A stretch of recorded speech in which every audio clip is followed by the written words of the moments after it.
They found her running barefoot down the empty Tennessee back road, her blue sundress torn and caked with red clay mud, her voice shattering the thick summer silence like broken glass. Her tiny feet left bloody prints on the scorching asphalt. Her lungs burned with each desperate breath. And the words she screamed at the line of approaching motorcycles were enough to freeze the blood of even the hardest men riding that August afternoon. "They hung my mama on a tree. Save her! Please, they hung my mama." The man at the front of 50 roaring Harleys was named Razor Kane, 6'2", 230 pounds of muscle and scar tissue, with a black beard braided down to his chest and eyes that had seen too much death in too many wars. He led the Thunder Cross MC, a brotherhood of veterans who'd traded combat boots for motorcycle boots but never stopped fighting for those who couldn't fight for themselves. When the little girl stumbled into the middle of the road with her arms raised like she was surrendering to an army, Razor's brakes screamed. His bike stopped so hard the rear tire smoked against the pavement. Behind him, 49 riders slowed in a thunderous wave, chrome flashing, engines rumbling, leather creaking as men who'd faced insurgents in Fallujah and ambushes in Kandahar suddenly faced something worse, a terrified child covered in blood that wasn't hers. The girl, later he'd learn her name was Lily Rose, 7 years old, collapsed against Razor's front tire. Her legs gave out completely. Her small chest heaved with sobs so violent they looked like they might break her ribs. Razor dismounted and knelt, making himself smaller, less threatening. Up close, he saw everything, the rope burns around her wrists where she'd been tied, the bruises on her arms shaped like adult fingers, the cuts on her bare feet from running through the forest, and the terror in her blue eyes, terror that said she'd seen something no child should ever witness. "Breathe, little one," Razor's voice was gravel and smoke. "Where's your mama?" Lily pointed with a shaking hand toward the dense forest beside the road, toward the thick tangle of kudzu and oak and willow trees that seemed to swallow sound itself. Razor looked over his shoulder. His VP, a bald-scarred man named Axe, was already off his bike. So were a dozen others. They didn't need orders. They'd served together long enough to read each other without words. But before they could move, Lily grabbed Razor's leather vest, the one with the Thunder Cross patch, a winged cross stitched in silver thread, and pulled with desperate strength. "They're still there," she whispered, her voice breaking. "The bad men. They said Mama knew too much. They said she had to disappear." That's when Razor understood. This wasn't random violence. This was an execution interrupted. He lifted Lily gently and placed her on his bike in front of him. She weighed almost nothing, just 70 pounds of skin and bones and pure trauma. She clung to his vest like it was the only solid thing in a world that had turned to quicksand. "We're getting your mama," Razor said quietly. "And nobody's ever gonna hurt either of you again." He revved his engine. 50 bikes followed him off the road and onto a barely visible trail disappearing into the forest. 3 hours earlier, Iris Rose had been folding laundry in the small cabin she shared with Lily when the truck pulled up outside. She'd recognized it immediately, the same truck that had been parked near the highway 3 nights ago when she'd driven past that rest stop. The same truck she'd seen surrounded by men exchanging duffel bags and cash under a broken streetlight while she'd been working the late shift at Mercy General Hospital. She was a nurse. She'd seen gunshot wounds too clean to be hunting accidents. She'd reported what she saw to the county sheriff. And now they'd come. For men. 3 with pistols. 1 with rope. They'd tied Lily first, locking her in the bedroom closet with duct tape over her mouth. Then they dragged Iris into the forest behind the cabin, into the place where the old willow tree grew beside the creek, its branches thick and strong enough to hold a person's weight. "You shouldn't have made that phone call, nurse," the leader had said as they threw the rope over a branch. Iris had fought. God, she'd fought, kicked, scratched, screamed until her voice gave out. But for men against one woman weighing 120 pounds was never a fair fight. They'd strung her up and left her there, feet barely touching the ground, hands bound behind her back, the rope burning her neck with every breath. And then they'd driven away, confident that nobody would find the body until it was too late. But they didn't know about Lily Rose. They didn't know she was small enough to squeeze through the gap behind the closet's loose board, the one Iris had been meaning to fix for months. They didn't know Lily had learned to untie knots from watching YouTube survival videos. And they sure as hell didn't know she'd run barefoot for 3 miles down that back road looking for help until 50 guardian angels on motorcycles appeared like an answer to a prayer screamed into the void. Present, the willow tree. The trail was narrow, barely wide enough for the bikes. Branches scraped leather and chrome. Kudzu vines tried to choke the path.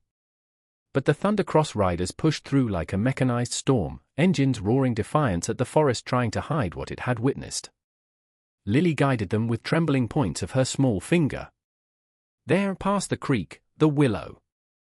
And then the trees opened into a clearing, and every man there felt his blood turn to ice. Hanging from the massive willow tree, rope tight around her neck, hands bound behind her back, feet barely touching the dirt, was Iris Rose. Her head hung forward. Her long brunette hair covered her face. Her nurse's scrubs were torn and stained. And she wasn't moving. Razor's heart stopped. He'd seen bodies before, too many, in too many places, but this was different. This was someone's mother. This was Lily's whole world hanging by a rope. Now, he roared. 3 bikers surged forward. Axe pulled a knife and climbed the tree, cutting the rope in one clean slash. 2 others caught Iris as she fell, lowering her gently to the forest floor. Razor laid her flat, his scarred hands checking her neck for a pulse. 1 second. 2 seconds. 3. There. Faint. Thready. But there. She's alive. His voice cracked with relief. Medic kit, now. The bikers moved like a military unit because that's exactly what they were. 1 man ran back for supplies. Another cleared Iris's airway. A third checked her vitals. Razor cut the ropes binding her wrists, revealing deep burns where she'd fought against them. Lily collapsed beside her mother, tiny hands gripping Iris's arm, sobbing so hard no sound came out, just silent screams of relief and trauma mixed together. Iris's eyes fluttered open. Unfocused. Confused. She tried to speak but couldn't, her throat too damaged, too swollen. Don't talk, Razor said gently, covering her with his leather vest to stop the shock-induced shivering. You're safe. Your daughter saved you. Iris's eyes found Lily, and tears spilled down her bruised face. Razor felt something break open in his chest, something he'd kept locked away since the day he'd buried his own son 8 years ago after a drunk driver stole his future. He'd thought that wound would never heal. He'd thought he'd never feel protective love again. He'd been wrong. The ride to safety. They carried Iris through the forest, taking turns supporting her weight, forming a protective circle around mother and daughter. Razor held Lily the entire time, feeling her heartbeat gradually slow from hummingbird panic to something almost normal. When they reached the road, the convoy formed an escort. Razor's bike in front with Lily. Axe's bike behind carrying Iris horizontally across the seat with 2 riders supporting her. And 48 bikes surrounding them like a steel fortress moving at 70 miles per hour toward Mercy General Hospital. Other drivers pulled over, stunned, as the Thundercross MC roared past with their precious cargo. At the hospital, Iris's co-workers gasped when they saw her. The ER doctor, a man who'd seen everything, went pale. But they worked fast, moving Iris into Trauma Bay 1 while Razor stayed in the waiting room with Lily still clinging to him like a baby koala. Hours passed.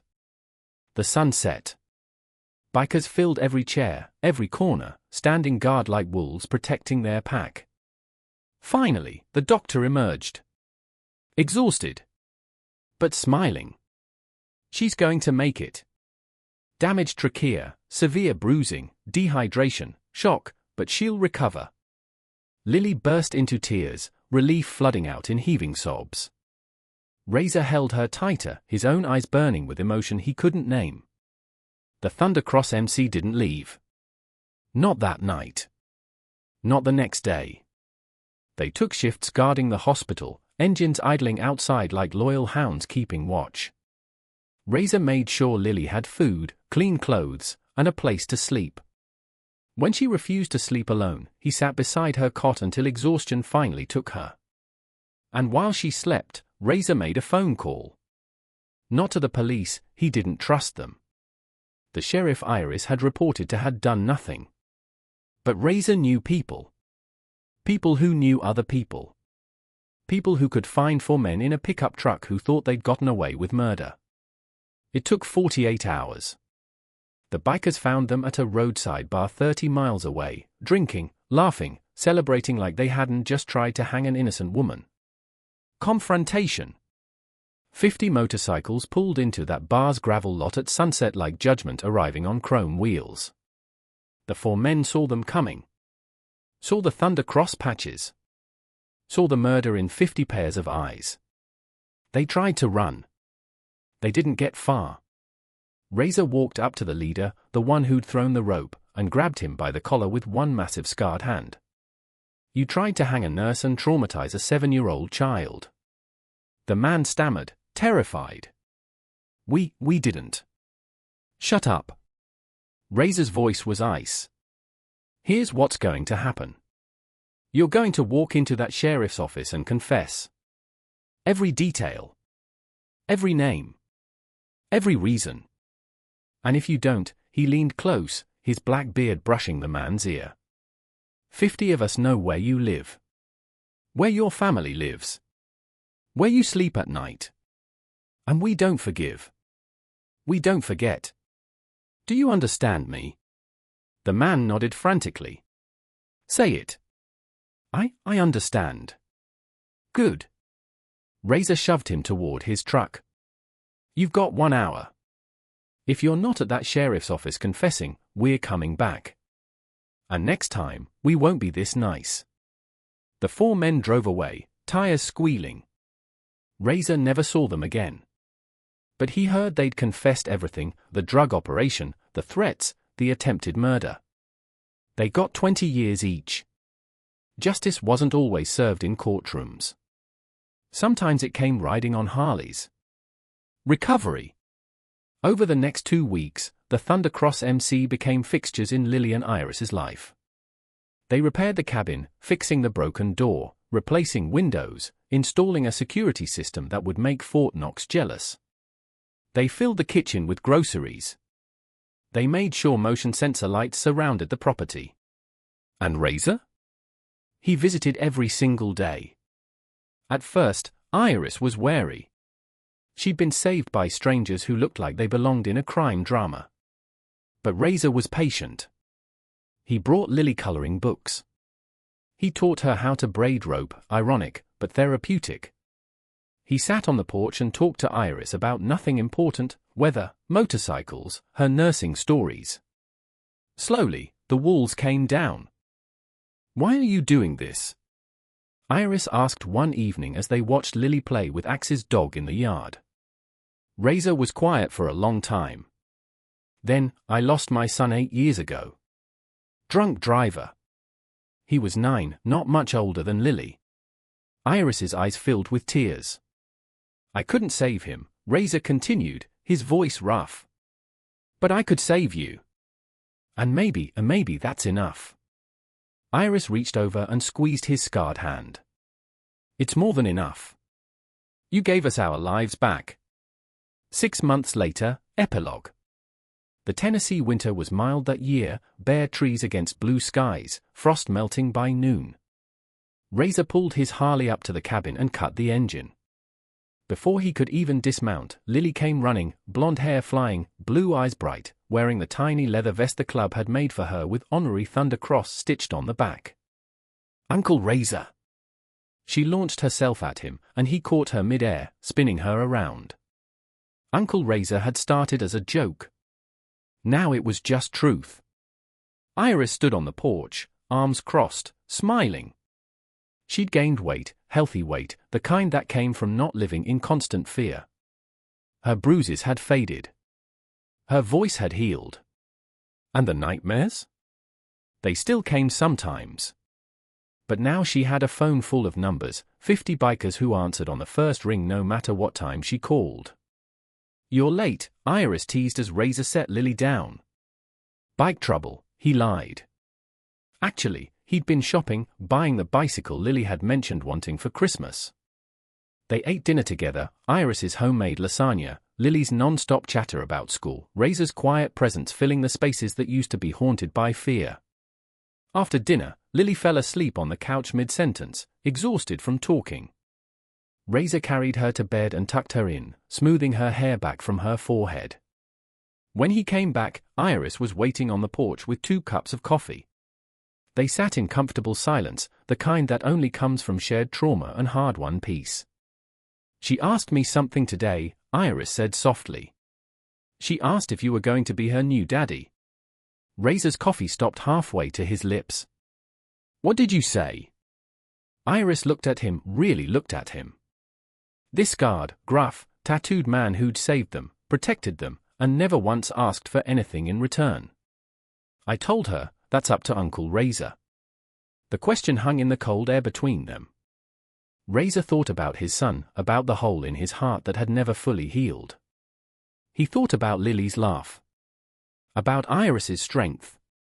About the family he'd found when he'd stopped looking for one. "I think," he said slowly, "I'd like that. If you would." Iris smiled, the first real, unguarded smile he'd seen from her. "I think we would too." 50 miles away, at the Thunder Cross Clubhouse, Axe raised a beer. To Razor, the grumpy bastard who went and got himself a family. 49 bikers raised their drinks. To Razor? Because sometimes the family you find is the one that comes running barefoot down a back road, crying for help when you least expect it. And sometimes the person you save ends up saving you right back. The end.